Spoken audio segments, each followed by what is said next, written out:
Hey, what's up, guys? This is Jag again with the JB podcast. Um, so just quick little note before I get into the video. Please just let me know if you guys actually like this setup. I mean, I didn't really get a lot of feedback on the last video, but I will have a few more videos coming out. Well, more podcast style audio segments coming out with Bryce in the future. But please just let me know if you guys actually like these discussions with just me and the camera. So yeah, let's get into the episode. So recently, from the time this video was recorded, about 2 weeks ago, a week or two ago, Charles Barkley said that he thinks the NBA is currently the worst that it's ever been. And some of his reasons were all people do is jack up threes. There's no parity in the NBA, so it's top heavy. And that there's just less talent all around. And let me just say, and he hates stats, okay? A lot of older people hate analytics in the NBA, like older players that have been retired for a long time hate analytics. I'm not sure why, but probably because it does get in the way of the game. I mean, if you know the game, you know the game. But I mean, they're so talented, they didn't need to worry about stats. That's the thing. They weren't in the NBA for that. A lot of these people are, and a lot of fans think that it's interesting. So let me just lay down a few stats for you. For Charles Barkley, who's saying that the NBA is the worst it's ever been. So first off, defenses are so much better now than they ever have been. Like Charles Barkley was in the 90s and he was in the 80s, but his best years were in the 90s with the Suns, so we're going to focus on that decade, comparing it to now. So Charles Barkley played in an era, he says it's running gun now. It was way more running gun back then. And it was especially running gun in like the 60s when they had like 120 plus possessions per game on average. And the NBA now has 90 possessions on average per team. So that's saying something right there. But let's just say the NBA now is so much better defensively than it ever was. It was the peak in around 2002 to 2012, and that's because that's when man-to-man defense was not the only defense you were forced to play. I mean, once zone was implemented, defenses got so much more advanced because with man-to-man, in order not to be called for illegal defense back in the day, you'd have to go completely off of your guy to double someone. And if you're not standing within a certain distance of your guy and you're trying to patrol the middle or whatever, as players do now, basically everyone, then you would get called for illegal defense and the other team would get a technical free throw. But now with zone, people covering just areas, people can rotate easier for help defense. It's a lot harder to drive in the paint, get layups, and people use the argument that it was so much harder to score back then because of hand checking, and everyone acts like every defense was the Detroit Pistons, where everyone was throwing elbows everywhere.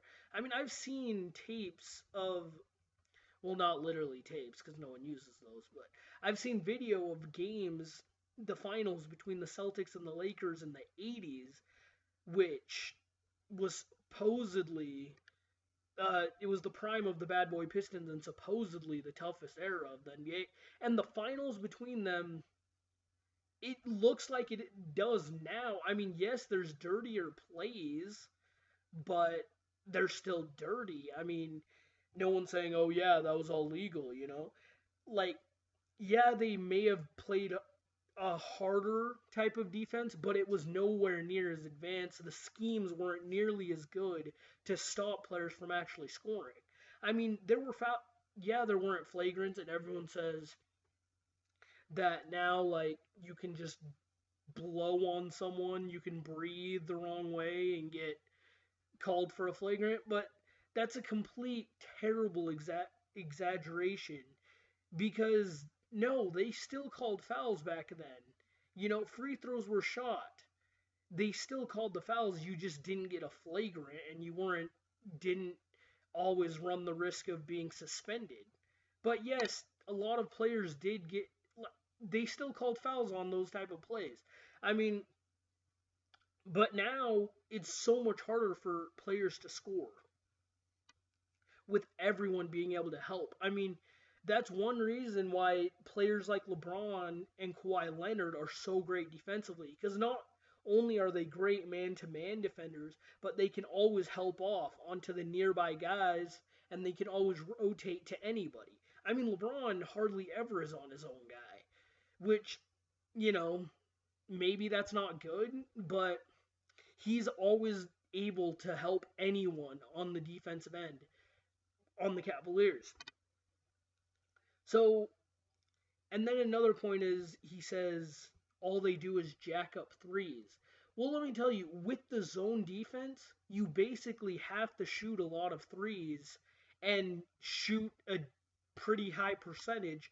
And that's because if you don't, that that's basically the only thing that can nullify the zone defense because players have to play closer up to you and more man to man. Because if you have players all spread around the 3-point line that can shoot threes, they're going to play closer to you and it opens up the driving lanes for other players, for the best players like Kyrie Irving and Steph Curry.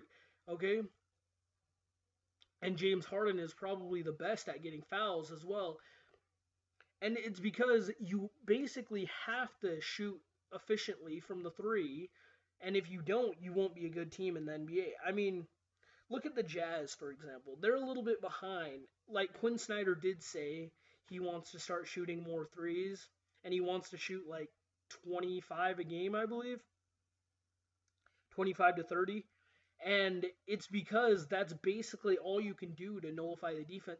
Not only do they count as more points, and I'm not saying shoot a three over a layup any day. I'm just saying it's a lot harder to get inside and score with a zone than it is with man to man. I mean, and if you're not shooting efficiently from three, the defense will never respect that.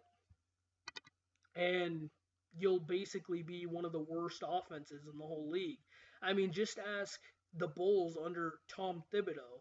Their best three-point shooter, they traded him to the Hawks, which was Kyle Korver. They weren't great at threes, and they always had a below-average offense in Thibodeau's reign over the Bulls in that time period, in that about 5-year time period. So threes isn't the problem. And the Houston Rockets shoot 39 a game, which is kind of, a lot of people think it's ridiculous, and sometimes I do too when they shoot like 20% in a night. But in reality, they don't shoot that poorly. They still shoot 37% as a team from three, which is pretty good, and basically they're forced to do that, or defenses would never respect them.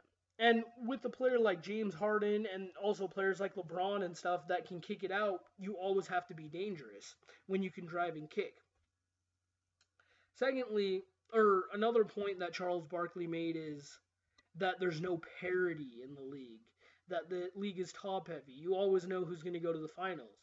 Well, when didn't you know in the NBA? Honestly, in NBA history, in the early times of the NBA, the 60s, the 50s, you knew every single time the Celtics were going to make the finals. I mean, Wilt stopped them once when he was with Philadelphia. Okay? But Bill Russell went almost every year of his career and they won 11 titles. Okay? And Bill Russell only played for 13 or 14 years. Okay? And then in the 80s, you knew Magic Johnson, in a 10-year time period, went to the finals with the Lakers 9 times. I mean, sorry, in an 11-year time period. You knew that the Lakers, beyond some major upset, were going to make the finals. Okay? And the only time Houston finally broke through and made the finals was when won and they won the finals was when MJ retired and Magic was forced to stop playing because of getting AIDS, the HIV virus. Okay, so you knew then. In the 90s, you knew every single year that went before and after MJ retired to play baseball for some reason, uh, that the Bulls were going to make the finals. Okay, in with the Celtics, you knew that the Celtics and the Pistons, you knew one of those two teams would make the finals in the 80s every single year. Okay, so to say there's no parity, that's how the NBA has always been. Okay, yeah, you can throw in other teams that say, "Oh no, the Knicks in the '90s had a chance." No, they didn't. No, they never did. In Kobe and Shaq's reign, you knew the Lakers were going to go to the finals in the early 2000s almost every year, or the San Antonio Spurs. Okay, there's always been top heavy teams in the NBA. I mean, that's just how it is, okay? If you only have one star on a team, you're likely not making the finals unless you're LeBron in 2007, okay? Or Hakeem Olajuwon when two of the all-time greatest players retire. Okay? So there's not a good chance like if they spread out the stars, no more super teams, would that be more interesting? No, it wouldn't. Okay, ratings would go down actually. Super teams make money for the league. It's good for the league. The Heat, those 4 years, everyone watched the finals. Everyone was watching either you love the Heat and you love LeBron, D Wade, Bosh, or you hated them. But either way, you were watching the games, okay? Warriors, same situation. Once they emerge as a super team, Steph a star, Draymond a star, Clay is a star, and now they have Durant, everyone either hates them or they love them, but they're still going to watch them, okay? So super teams are fantastic for the league, and it really doesn't change anything because the league's always been top heavy. I mean, sure, you get those years where somehow Detroit, these abstract miracle years like in '04 when Detroit Pistons made it to the finals and beat the Lakers somehow, okay? But you might be able to attribute that to some internal problems in the Lakers organization between Shaq and Kobe. But that's besides the point. I mean, if you don't have multiple stars on your team, you're probably not making the finals, and that's how the league's always been. So the no parity argument is terrible. Okay, what else did he say? He said that the league is less talented overall, or at least he implied that. When no, it isn't. We have this year alone, we have 8 NBA players that have scored 50 points or more, and there's barely been over 30 games played. And the NBA record, coincidentally, is 8 NBA players scoring at least 50.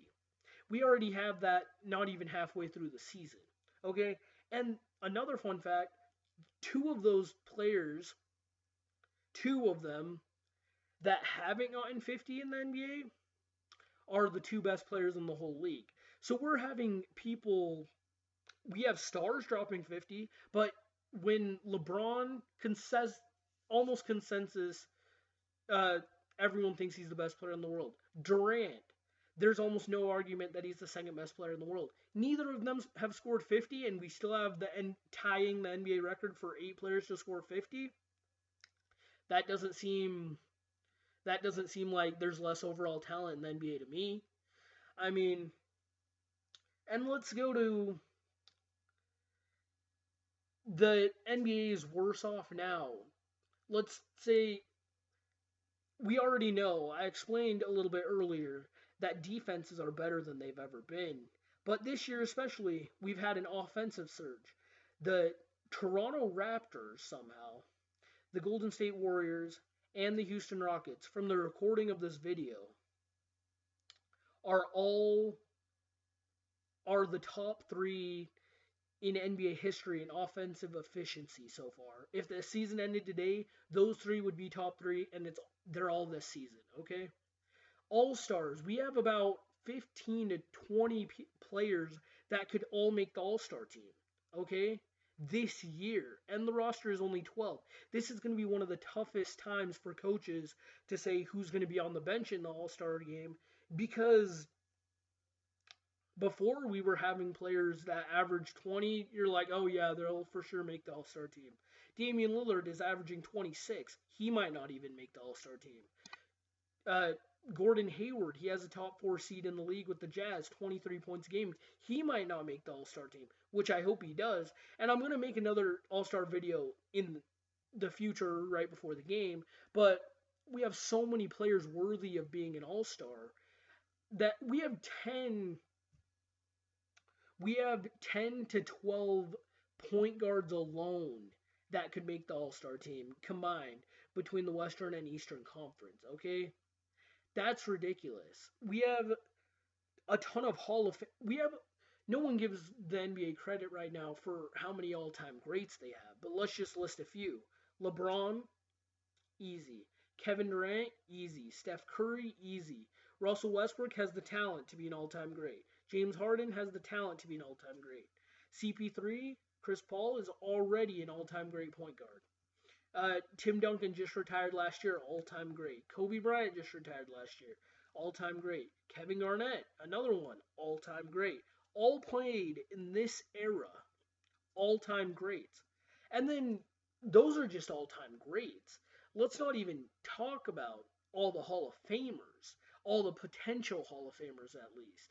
I mean, right now the biggest uh, thing that people are getting upset about, and I'm upset about it too, is that Chris Webber hasn't made the Hall of Fame yet in 3 tries so far. But once once the cream of the crop in the NBA right now retires, we're going to have a ton of Hall of Fame snubs that won't make it first ballot because they just can't. I mean, there's a limit every year how many Hall of Famers there can be. There's going to be so many snubs. I mean, and even the older players that are Hall of Famers, Tony Parker and Ginobili, Hall of Famers.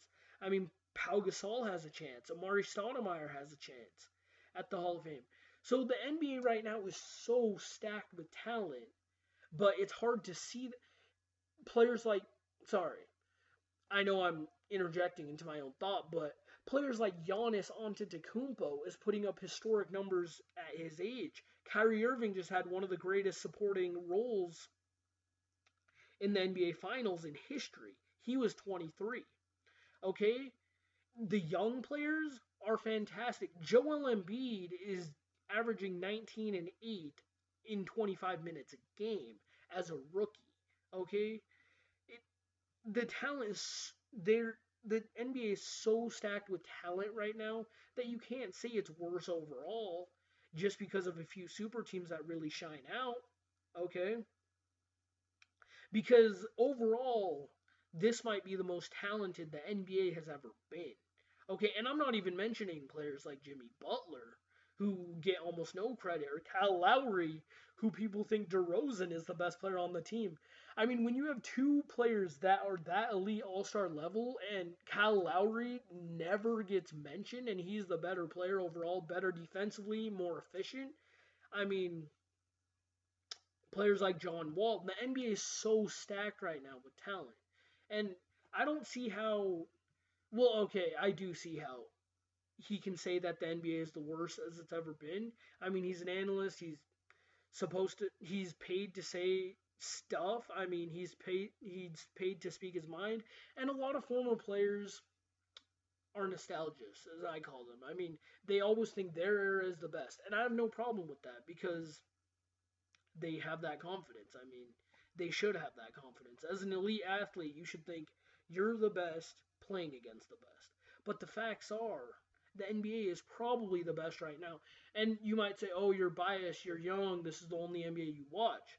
I mean, but you can just go off the stats alone. I mean, a lot of nostalgists will say, oh, well, this was so incredible back then. And let me say, it probably was, but you can't use that to discredit what the NBA is right now. And it's so much more global than it's ever been as well. People around the world are recognizing how great the league is. They just signed a humongous $9 billion TV contract. I mean, that's still not NFL money or international soccer money. I mean, but still, the NBA is doing that because people want to watch. It's the best it's ever been. And it just kind of bugs me when athletes, former athletes, and all-time greats like Charles Barkley is an all-time great, don't get me wrong. But when he says something like that, it's just straight up wrong. I mean, there are the few all-time greats, like Larry Bird said, the NBA might be the best right now that it's ever been. I happen to agree with him. But then players like Oscar Robertson say, oh no, I would destroy this league now, you know? And it's like, no. I mean, he did average a triple double. Good for him. But he missed the playoffs so many years in his career as the main guy. He didn't win anything until Kareem got there, you know? So it's like all these older players, I mean, I respect them. And what they did for the league was amazing, but they got to respect. Athletes are evolving, defenses are evolving, the NBA is evolving.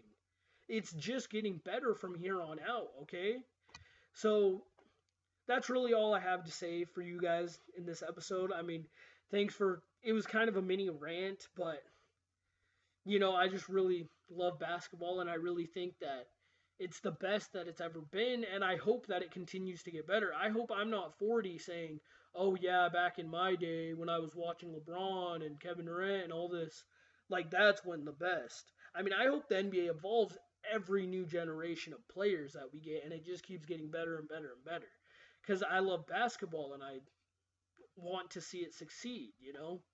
So that's really all I have for you guys. Please like, subscribe, comment what you think on Charles Barkley's comments, and also what do you guys think about the NBA right now? Is it the best it's ever been, or do you prefer an older generation like the 80s or the 90s, or maybe you're even older than that and you like the 60s or 70s or something. Maybe you're a big Dr. J fan. I don't know. But please just let me know. And then also, please feel free to hit me up on Twitter or Facebook or email or whatever and just let me know what you guys think and how I can improve because I really want to improve on my delivery to you guys and I just overall want to get better on each and every video. So yeah, thanks and I'll see you guys next time.